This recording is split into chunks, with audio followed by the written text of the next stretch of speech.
Well, hello out there, all you fans of Greater Truth and Light. It is February 6th, 2025, the year of our Lord, and we are the Violet Flame Triad, and we make no excuses of the molecular order. And we're studying some heavy-duty philosophies this evening. But first, we're going to go around and see who's doing what over the last week. If anybody's had any mystic crystal revelations in the dawning of the age of Aquarius. Uh, Well, last Friday, I was at the senior center, and this lady who I'd seen around there a few times came up to me and started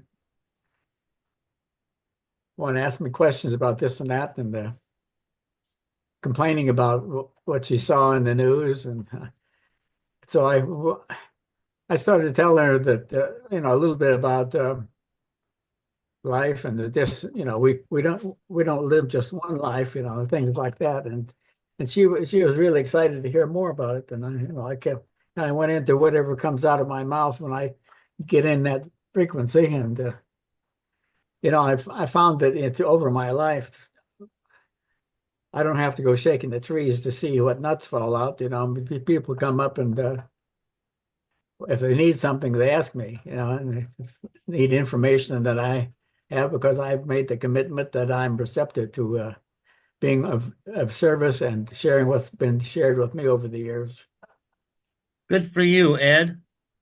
Hey, that goes along with the little caption I put on last week's, actually 2 weeks ago, Zoom class, and I sent it out to a couple hundred people. I always get really good responses from it, but I always put a caption uh, with the Zoom class so people kind of pique their interest. And this is what I wrote. Uh, this was class number 67 of Externalization of the Hierarchy by Alice A. Bailey. The Violet Flame Triad discussed the power of will in manifesting the kingdom of God on the earth and the value of spreading goodwill throughout the land. Tempered with love and wisdom, willpower is the strongest force known to man. It can move mountains. It can change the world. How are you using your will to do good this week? So it sounds like you're using some goodwill out there, Ed. Well, it's whatever it sounds like. Well, it sounds like it. From my point of view, you're spreading you're spreading truth, light, and knowledge throughout the land. And I've been doing it for 1,000 years. Yeah.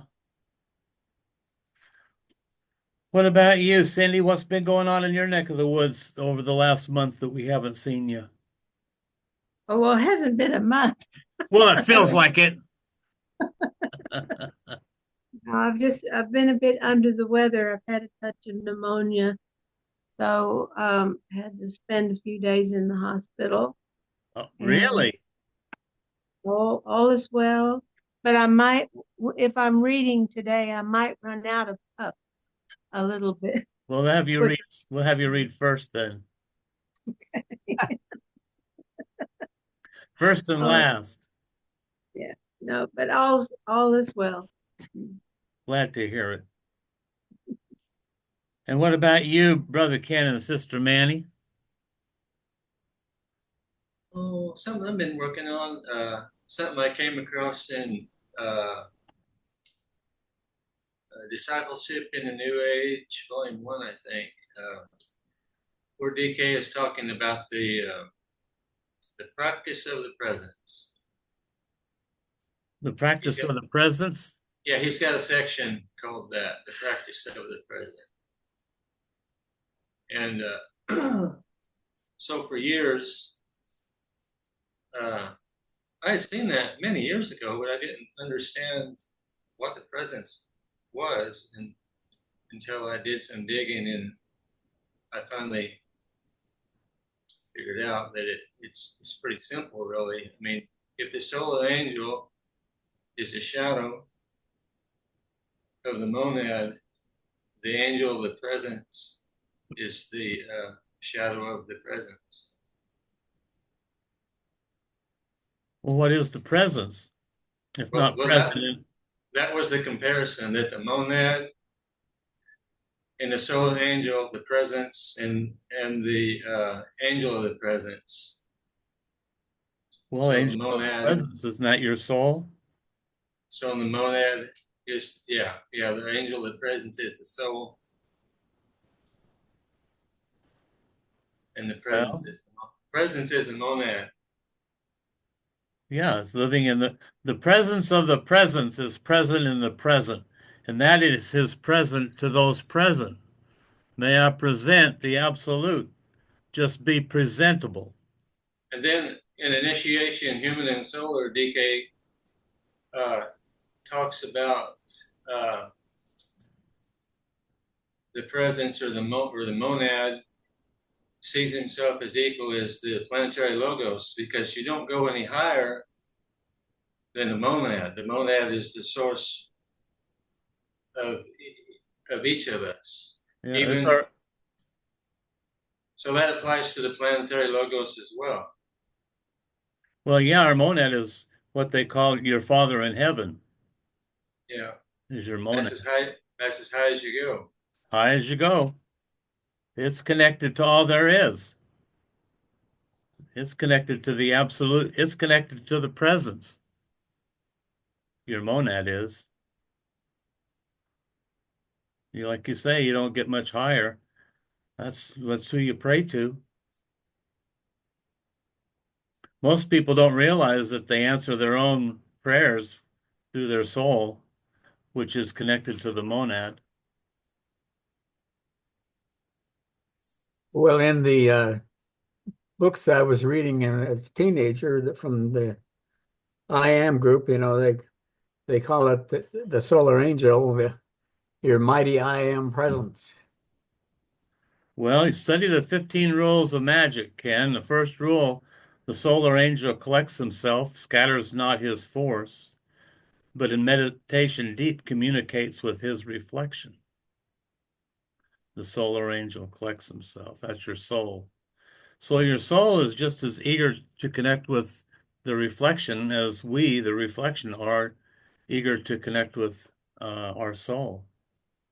When the shadow hath responded in meditation deep, the work proceedeth. The greater light illuminates the three, and the work of the four proceedeth. Sound, light, vibration, and the form blend and merge, and thus the work is one. Okay, so it goes on and on. I memorized those. I used to say them every morning in the shower. I think that scatters not his force has to do with the practice of the presence. You have to focus on that, and don't let other things interfere with trying to reach that higher contact. That's for sure, especially on the emotional level. Yeah. Don't worry, doubt, fear, all the negatives that can get in the way. Angst is a big one that can get in the way. Yeah. Now I read something a while back. Napoleon Hill, he's got a list of, like, I think there's 26 different things that get in the way. So yeah, pretty big list, but I like it's him. nothing. Think and Grow Rich. Yeah, he's one of the first people, other than the Bible, that taught the secret of manifesting was Napoleon Hill. All your great minds have taught it, how to get what you focus on, put your attention on.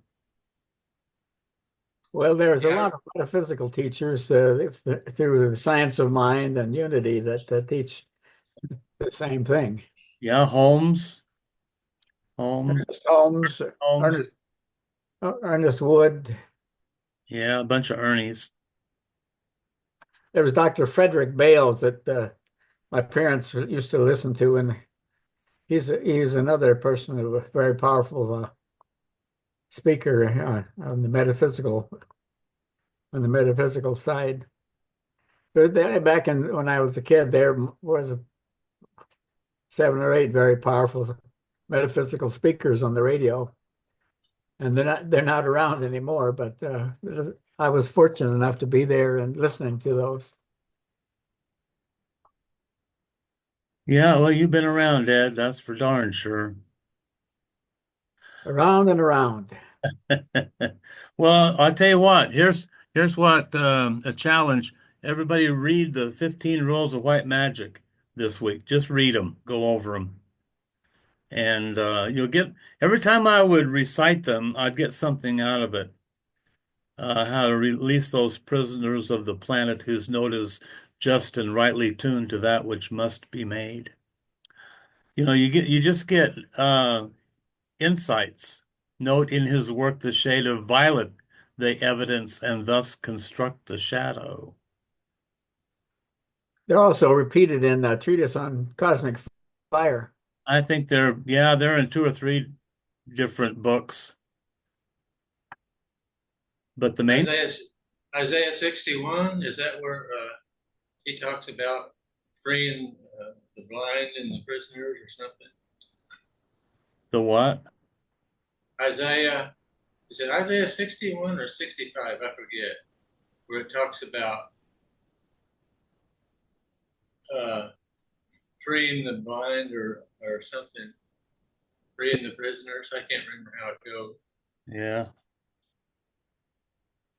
Well, I got a bit of good news. I finished my book today and my editor, well, actually I edited it, but she formatted it. And it comes out to 360 pages and it's got 18 chapters. Every chapter stands alone. So the person could just read one chapter. It's all about creating heaven on earth and physical immortality. And that's the subject matter. And she's she's put together a cover page and a title page and all kinds of stuff. And this is how I closed the chapter on Christ, which is called The Body, the Word, and the Church of Christ.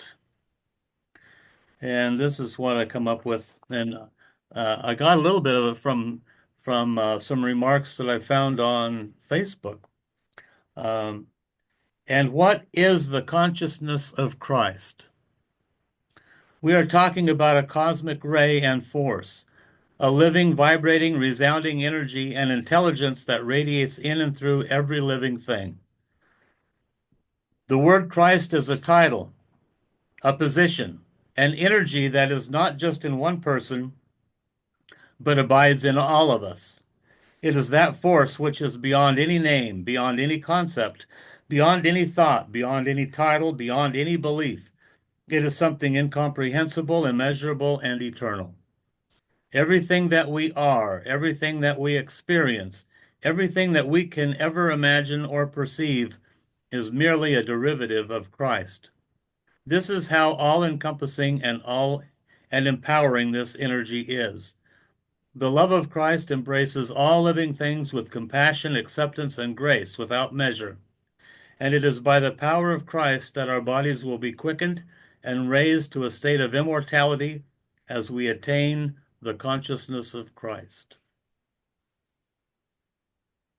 That's kind of the way the whole book goes, only with different subject matter.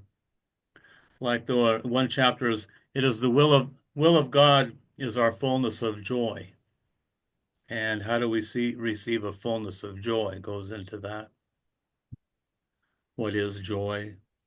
And then one on the origin of evil, which is what took place when spirit went into matter and encountered resistance and fear and pain as it got trapped. Spirit got trapped in matter, which matter was made out of spirit. That's the irony of it all. So spirit was trapped within itself.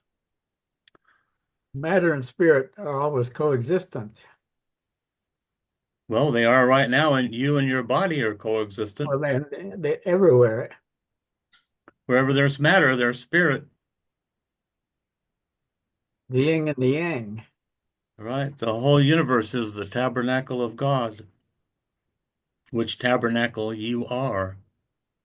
Whichever temple shall be defiled, God shall destroy that temple. But then you get another one. Try to make it better. So anyway, I'm excited about that. That's 360 pages, and that's probably I don't know if I'd ever write a third book, but the two books I've written, I think, pretty much say everything I want to say at this point. But I took the old book, which you've all seen or probably have, and I changed about 5% of it, improved it, and so it'll be out end of next week, probably on Amazon. The Gathering of Lights is the name of it. Are they going to send you a copy first so you can look it over? They already have. I've been So going, do you have been going. you have the final one yourself?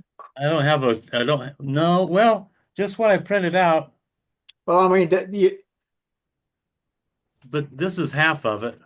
usually you want to look at the final edition Oh, before. you're right about that. You're right about that. When they did the first book, it came out really perfect, just the way I envisioned it. So I imagine this will be the same. It's just about twice as long as all.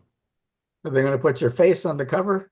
No, no, putting all of us on the cover. Didn't I show you the cover? No, This ought to be it.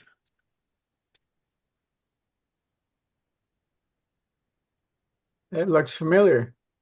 Yeah, I showed it to you once before. It And looks like your last book. no, just nothing like the last book. No, this is a whole. I think I showed you that cover before. Anyway, I'm excited about that, and I'm excited about this chapter that we're going into on page 352 in your textbook, The Externalization of the Hierarchy. And we've been talking about the power of will to good, and how will has to be tempered with love and wisdom. And it is the strengthening and focusing of the will which the Christ is endeavoring to foster with a special effort in June. That was in 1942. Okay, well, I'll read a couple paragraphs and pass the ball on to Ken and Cindy, and we'll just go around. Where you at again? 352? 352, yes, sir. Second paragraph. It's talking about a mobilizing of the forces of light is going on upon the inner side of life. These forces stand ready, but the word for action must come from the Christ, and he will give that word when the people give it to him. We are the conditioners of our own destiny. Neither the Christ nor the hierarchy may, at this stage in human evolution, take any step vitally affecting humanity unless released into this activity by humanity itself. There you go. Um, Evocation and invocation. And humanity has to create and solve its own karma. From April 15th till June 15th are critical weeks, spiritually and materially. And this is one of the important facts I want at this time to bring to your attention. I cannot detail to you what you should do or what should be your line of endeavor. I can give you a general idea of that hierarchical approach and the nature of the human problem. The rest lies in your hands. So, the hierarchy doesn't really want to interfere with humanity's destiny. You are, we are, Going to mark this. the conditioners of our own destiny. All right, read on, Ken. Even if the work done is entirely successful, the time of the appearing and of divine intervention by the forces of light through the medium of their agents, the Lords of Liberation and the Christ, is dependent upon many factors beside that of right invocation. Of these, you can know little, if anything. The question of right timing is one of deep esoteric significance and is basically involved here. The next 3 years are years of fulfillment, and for that period, the aspirants of the world are asked to stand steady in patient yet convinced expectancy. The task to be done by the hierarchy involves not only the physical plane, but also the inner planes of causes and impulses, of thought and desire. This all disciples know, but are apt to forget. The critical situation upon the outer plane is only a reflection of still more critical inner conditions, and you can give acceptable help if you evoke your own will and control your emotions, discipline your personality. Thus, you'll be able to present a tiny focal point through which spiritual forces can work. Through the agency of the many tiny points of light and will, much potency can be transmitted. It is the will to victory that is demanded at this time. It is the will to invoke that which is needed. It is the will to focus, and through this focusing, to aid in the great act of invocation for which the Christ is at this time preparing himself. It is the will to goodness, to self-control, and to the evocation of right action for which the hierarchy asks today. If humanity does its part, it will find that hierarchy more than ready to respond and do its share in bringing about world release from forces of evil. Well, that's a good point. The hierarchy is more than ready to respond and do its share in bringing about world release from the forces of evil, if humanity does its part. Well, so we have to ask ourselves, are we doing all we can do? What do you think, Cindy? Are we? Well, I think it sounds like we need to apply more will. He's talking a lot about will, isn't he? He sure is. Will to victory, will to focus. Um, Absolutely. Will to Yeah, victory? Yeah. Not my will, but thy will. exactly. Well, you got to know what the will of God is. What is the will of God? To restore the plan on earth. Hello. And what is the plan? What is the plan? Well, the plan eventually will be that all the aspects and attributes of the divine one are demonstrated by the fourth kingdom. Well, then that would mean that we would create the fifth kingdom, the kingdom of God on the earth.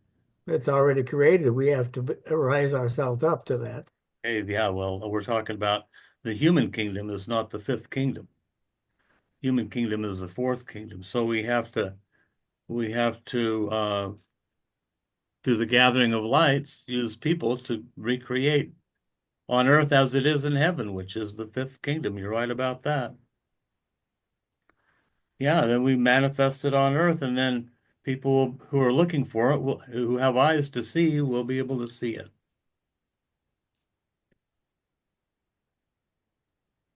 You know, it's like the reappearance of the Christ. People say, well, he's going to return, uh, but he never left.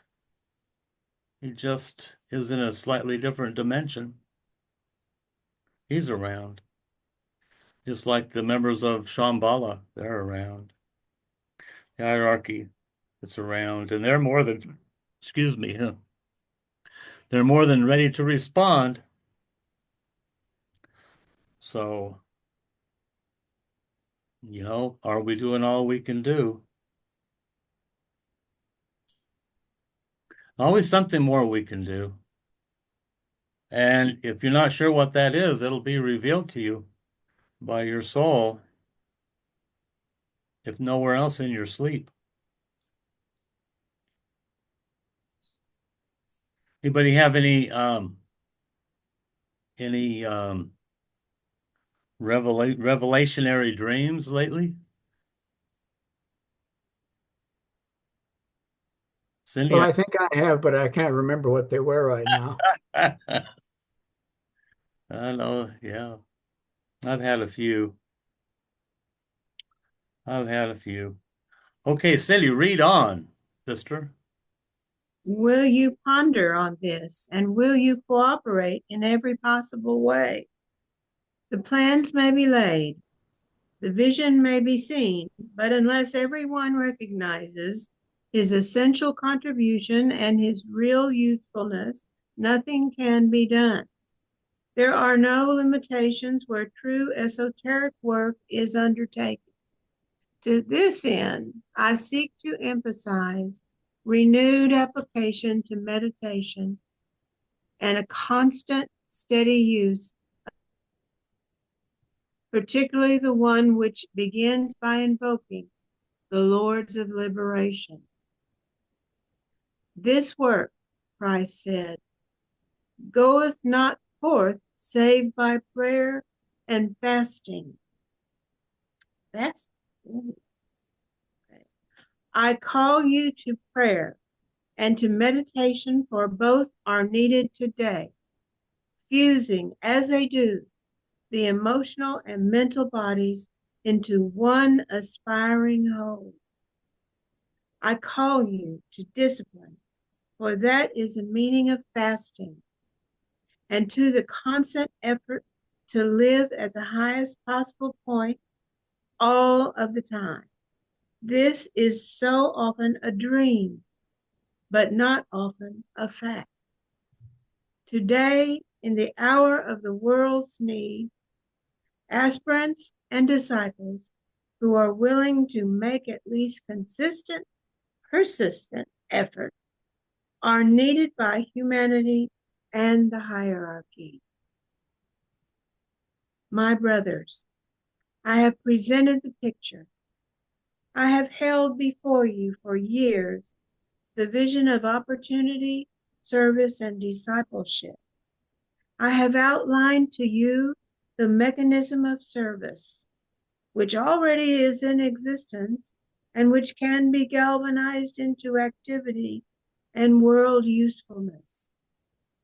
I leave the matter in your hands, asking you to remember that the united interests, love, service, and money of the many is far more potent than even the consecrated effort of the two or three. No one is futile or useless unless he chooses so to be. And in the meantime, paralleling your subjective work and externalizing your inner endeavor must be your work for your country and for your fellow men in humanity's hour of need. There must be steadiness, selflessness, and silence, plus courage and confidence. Confidence in the strength of your own souls, confidence in the watching hierarchy, and confidence in the plan. The end of tribulation is not yet, but it is in sight. With this thought I leave you. May the blessing of the masters rest upon you as a group and as individuals, and may the holy ones whose pupils you seek to become show you the light you seek, give you the strong aid of their compassion and their wisdom until you stand where the one initiator is invoked, until you see his star shine forth. Boy, Very, oh boy, that's a rousing boy, he's, speech.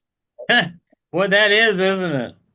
Yeah, An arousing speech, that's for sure. really is. Uh, yeah. Must be steadiness, selflessness, and silence, plus courage and confidence. Confidence in the strength of your own souls, confidence in the watching hierarchy, and confidence in the plan. Well, at the end of my book, I put together a game plan that I think we could all participate in to that's right in line with what he's talking about. It So has it has range and vision and depth, and it will require the efforts of quite a few people to pull it off. It's not a 12-man job even.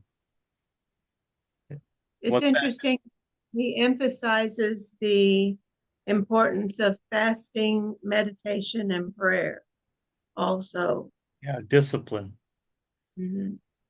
Well, I used to go on fasts. Have you guys ever gone on a 7-day juice fast or anything? Used to go on 10-day ones. Yeah. It's very, after the first few days, about 2 or 3 days, it's easy. First 2 or 3 days are not so easy. That's pretty rough, huh? Good. Yeah. I But used to after that, it's easier. 10 yeah, days. the That's three. quite a long one. That's a long fast. I went for Yeah. a year and a half without eating any meat, Without Mhm. without eating any meat. what? It's like an exercise in sacrifice, really, and your willpower. Well, that's what Lent is, and for the Catholic, Mhm. you're giving up something that you're attached to that you don't want to let go of, but makes you stronger. I give up Lent. Lent or Lent? Lent. Yeah, give up Lent. I got some in my pocket. Sure. Well, it might not hurt to go on a 1-day fast. Excuse me. That would go pretty fast. Fast with something. Um, I mean, I would if everybody here would go along with me. Go on a 1-day fast. Pick a day. Oh, I'll do it. I'll definitely do it. Mm. You do it. Yeah, yeah. Well, what would be the purpose for it other than Yeah. to say you did it? Well, didn't you read what we just read? To strengthen your belief in the plan, and what's it say? Well, what if you already believe in the plan? But I said discipline is the meaning for fasting. So there's something else. I think Discipline is this. discipline So in everything is so necessary. that yeah, any type of discipline is fasting. Mm. Yeah, the discipline is what he's saying. Um, But this was in 1942 when he's saying this. So I'm sure people, the world people of the world were very sort of dejected with the war. It had gone on for 3 years or so. well, it started in 39, Yeah. so 3 years. And he's trying to, it's almost like a pep talk. Yeah, it is a pep talk Mhm. saying, "Hey, come on, have faith, believe in Yeah. Don't yourself, give up. don't give up the And shot." the masters see the light just around the corner. You're not seeing it, but it's there. Yeah, and this is all happening for a reason, and when it's all over, you'll understand what it is. So they call you to prayer and to meditation and fasting, for both are needed today, fusing as they do the emotional and mental bodies into one aspiring whole. I call you to discipline, for that is the meaning of fasting. So it's a discipline. Also, it empowers one to make a stronger connection with the soul because you're relinquishing the control of the lower personality, which is dominated by food. We know that for a fact. Well, either you live to eat or you eat to live. Well, the French live to eat. We eat to live. Although we enjoy what we eat. But the French, when I was there, they spend half their money on food because they really like to indulge their appetites and in and the sensations of good food and cheese and bread and chocolate and wine and meat. They cut meat differently than we do too. But anyway, um, you might think about that. Maybe we'll set aside a day for fasting and prayer and connecting with each other, with the soul, with our monad, with people, with everything. And that's what Christ consciousness is all about, is connecting. So it says. I think the Tibetan also mentions someplace that prayer is, most people think of it as more wanting things for yourself and more of a desire. And that's not the kind of prayer that it's indicated here. Well, yeah, we know if we were to pray, it would be for peace and goodwill and a righteous endeavor, not, hey, hey, dear God, Lord, won't you give me a Mercedes Benz? My friends all have Porsches. I must make amends. Worked hard all my lifetime, no help from my friends. Oh Lord, won't you buy me a Mercedes Benz? And then there's Woo! color TV and a few other things. Good old Janice. So, yeah, we're not going to be praying for those things. We already have those things.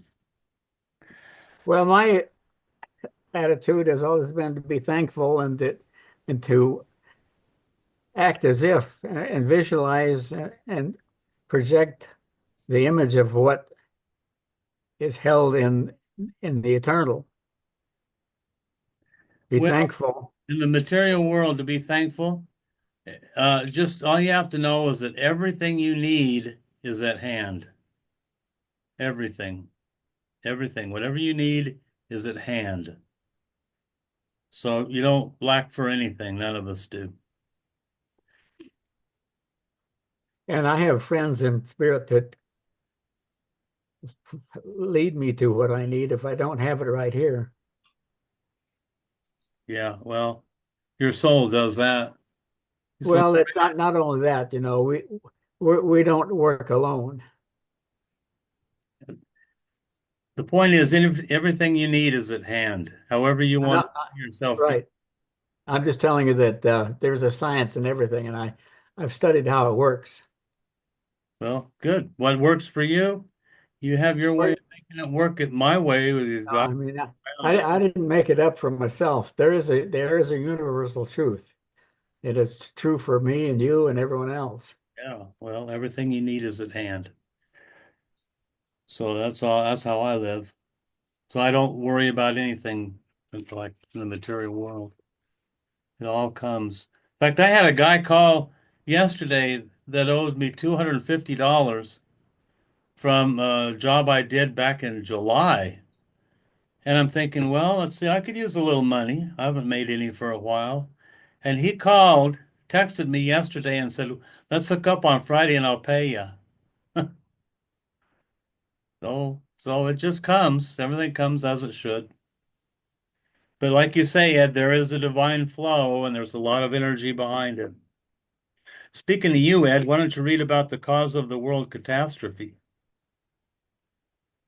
Not my fault. I didn't cause it. Well, you might be the solution. Might have the answers. I'll bet you do.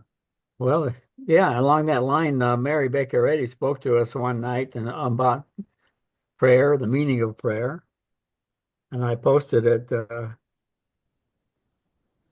Anyway, the cause of the world catastrophe. We come now to the consideration of the present acute situation and world catastrophe, which is rooted in world glamour, and will study possibility of relief and cure. This possibility exists and is centered in the two great avatars, the Buddha and the Christ.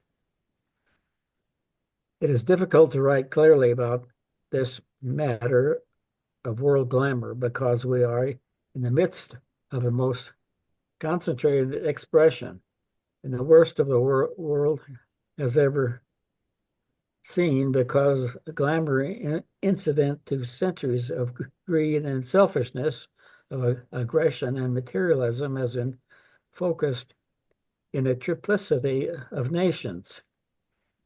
It is therefore easily to be seen and most effective in manifestation. Three nations express the three aspects of world glamour: illusion, glamour, and Maya, in an amazing manner. And their powerful assault upon the consciousness of humanity is dependent not only upon the response of Germany, Japan, and Italy to the ancient miasmas, but also upon the fact that every nation, the United Nations as well as the totalitarian nations, are trained with this universal condition, are tainted with this universal condition. The freedom of the world is consequently largely dependent upon those possible in every nation, those people in every nation who within themselves have moved forward out of one or other of these glamorous illusions of miasmic impressions of the human soul into a state of awareness wherein they can see the conflict in the wider terms, i.e., as that existing for them between the dweller and the threshold and the angel of the presence. You know, you're right about the one thing, Ed, that I wanted to, that, I look around and I say, everything I need is at hand, but there are a lot of unseen forces that align with our will and see to it that everything we want or need, more need than want, is at Well, hand. that's very, very true. When I was a young person going to Sunday school, and I heard all these things, and I would say, well, how does that work? You know, how is it that this one great infinite being does all these things that it says in the Bible?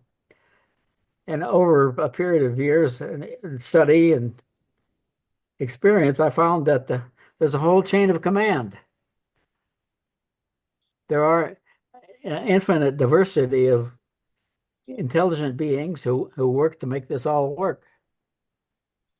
Yeah, you have your elementals, your divas, angels, your soul. There's discarnate spirits, the Holy Ghost, which is a position of the Trinity, which I Well, you'll find eventually, when you no longer are held by the anchor of flesh, that you will be in the same intensity of wanting to serve, and you'll be there, and there'll be plenty of work for you to do. well, yeah, that's the role of spirits of just men made perfect. The spirit, Well, even the ones that are not perfect are still just men. just men made perfect. In other words, they're filling a role that they are perfect in filling that assignment. Doesn't mean that they're without flaw. But there are the spirits of just men, good people. You know, Right. like my friend Wayne, he could be a member of that. It's any disincarnate spirit that's just and good that wants to serve can serve from the other side, And they do. and they do, people here need their assistance. And So, especially if you decide to become a useful to humanity, you attract those who have the skill and the ability. Everyone, no matter who it is, has someone in spirit that's interested in their well-being. It may be grandma or uncle so and so, but when you decide to become a spiritual being, you attract those higher elemental, those higher forces. yep. Speaking of that, this Saturday in Ontario, there's a program or a project or a community thing called In Search of Bigfoot. And a lot of the local establishments are presenting their wares and goods and services in the community. And that's the theme is In Search of Bigfoot. Well, I don't think you'll find Bigfoot anywhere near Ontario. Yeah, he's all through Ontario. He runs through Ontario at night. They've seen him. No, I don't think so. Oh yeah, for sure. I know. That's a fact. So we'll go there during the day. We won't see him during the day because he Oh, probably, I think he lives over in New Plymouth. well, he visits. He has range and scope and depth and vision, Bigfoot. Oh yeah, he gets around.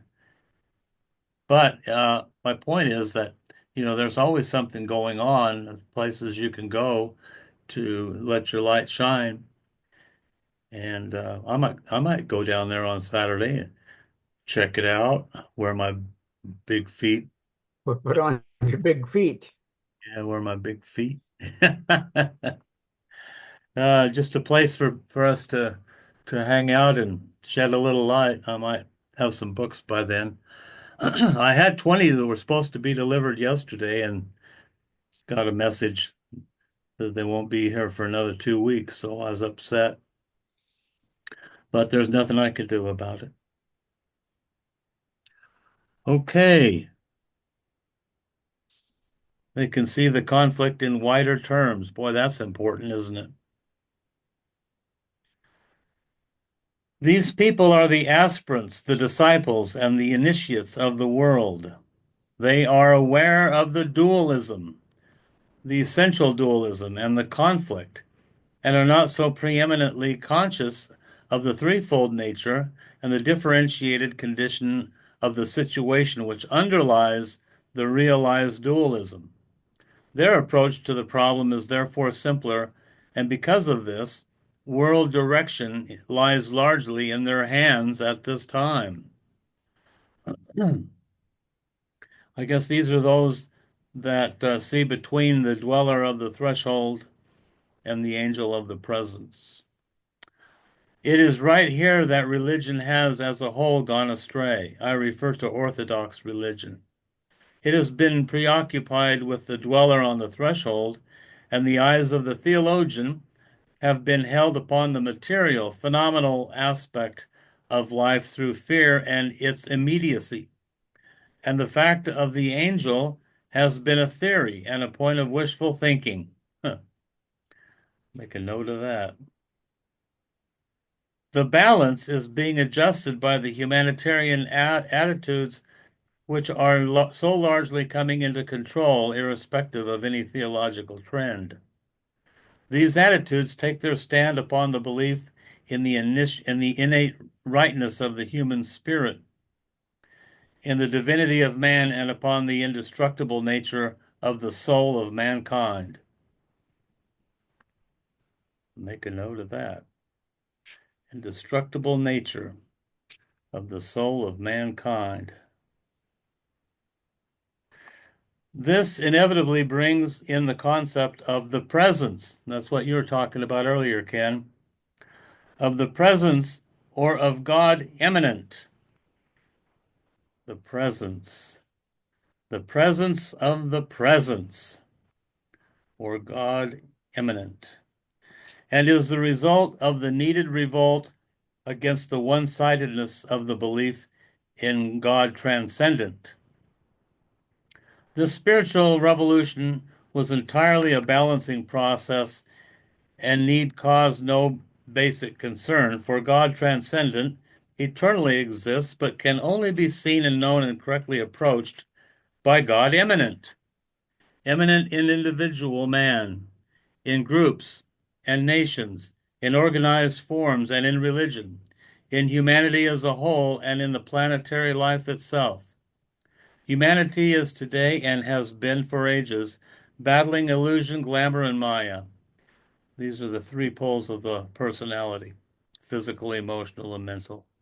Advanced thinkers, those upon the probationary path, upon the path of discipleship and the path of initiation, have reached the point where materialism and spirituality, the dweller on the threshold and the angel of the presence, and the basic dualism of manifestation can be clearly defined.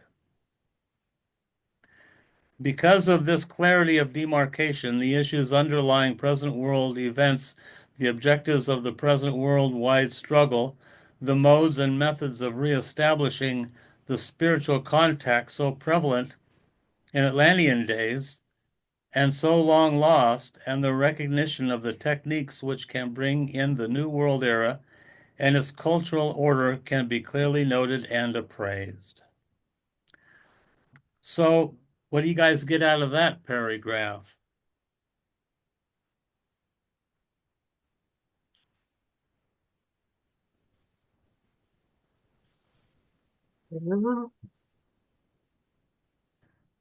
What I get out of it is the dweller and the angel. There has to be balance. You never do away with the dweller no more than you ever do away with the angel.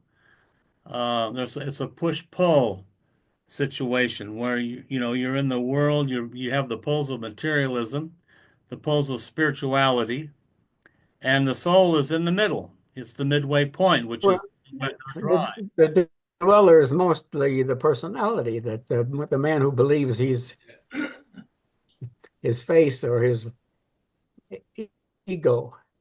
Well, yeah, the dweller is whatever your lower opposition is, whatever you're facing. For some people, it may be love of money.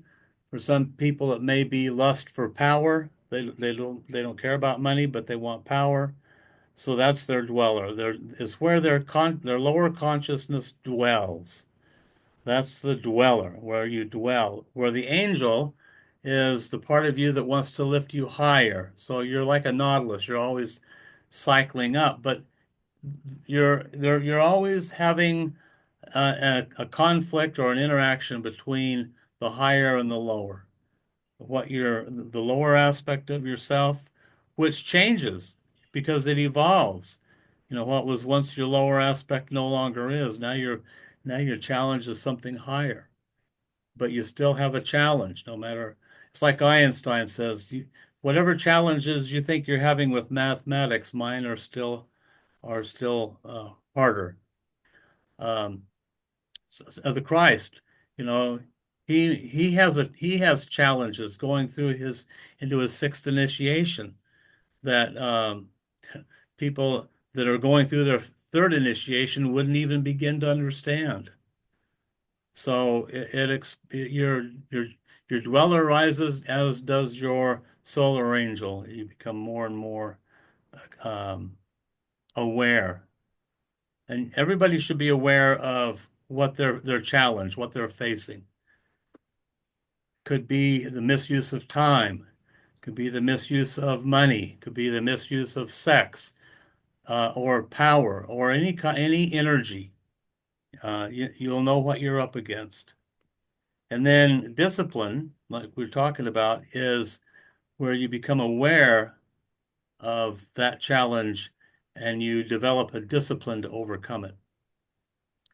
And great are the blessings given to those who overcome. In the book of Revelations, there are 7 blessings given to he that overcometh.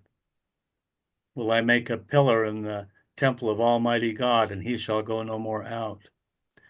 Another one is, I will give a white stone, and that will secrete the hidden manna from the pineal gland, and he shall become immortal. Anyway, there are 7 blessings. You can read about them in Revelations that are given to him that overcometh. And, we're always up against something. And in the day that you think you're not is the day that you stop personal growth. Just have to become aware of what your dweller is and know that you have an angel that will constantly lift you up. I want to take you higher. Right, I Cindy? also, yep, I also think that statement that you emphasize a bit at the end of page 355 was very important, where he says, for God transcendent eternally exists, but only can be seen and known and correctly approached by God eminent. And then he goes on to describe what God eminent is. And this is something that I think is one of the more important aspects of this new age that we're going into. God, the recognition of God immanent, because Pisces era was more emphasis on God transcendent, and a lot of people still today focus on God transcendent to the and aren't even aware of God immanent. So I think that's an important part of what the Aquarian age is going to be emphasized. I think that's a good point. For God transcendent eternally exists, but can only be seen and known and correctly approached by God immanent. That the God within? Immanent in individual man, in groups and nations, in organized forms, and in religion. What does that mean, God? What God immanent? What does that mean? Well, there's that presence of God that's everywhere, everywhere present. Well, Sounds to me what's trans? like he's talking about this physical universe, and rather than the eternal, he's talking about the physical manifestation of the universe. That's God immanent. Well, that's what I'm guessing. I don't know. Well, what's God transcendent? That's where he transcends the material and goes into some lofty sphere. The eternal world before the physical universe, or what? Okay, so when the physical universe goes into pralaya, it goes back. Well, we'll have to study that. I think. Yeah, Well, in physics, we have the two kinds of energy. We have the potential energy and the kinetic energy. The kinetic energy is that energy in motion. And I think the God eminent is in motion and ever present. The potential energy is the God transcendent. Well, that makes sense. Okay, so kinetic and potential.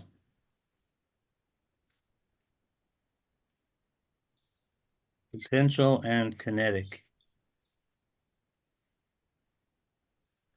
energy.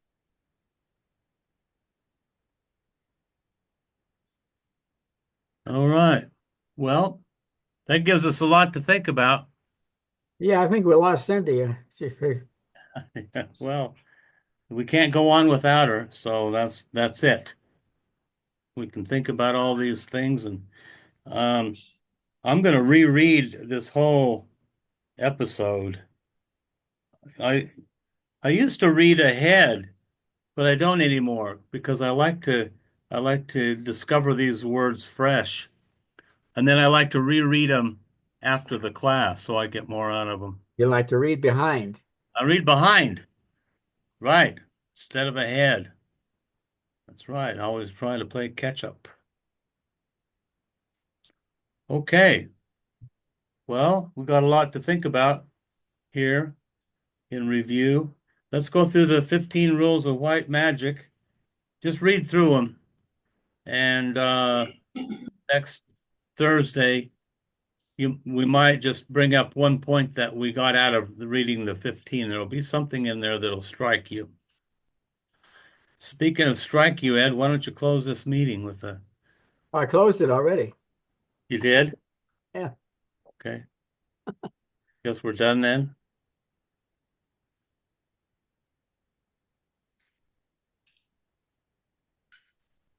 From the point of light within the mind of God, let light stream forth into the minds of men. Let light descend on earth. From the point of love within the heart of God, let love stream forth into the hearts of men. May Christ return to earth. From the center as we, where the will of God is known, let purpose guide the little wills of men. From that center, which we call the race of men, let the plan of love and light work out, and may it seal the door where evil dwells. Let light and love and power restore the plan on earth. Oh.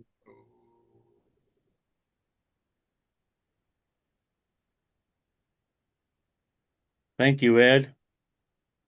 Thank you, I'm Ken. just, I'm just remembering that when I moved to Arizona, I found that there was a metaphysical study group there in this senior community that met in a, and they were studying some of the Edgar Casey stuff. And I introduced the Great Invocation to them, and had them all every time read or we all recited the Great Invocation. That's good. I include the whole invocation at the end of the book and a lot of other mantras too.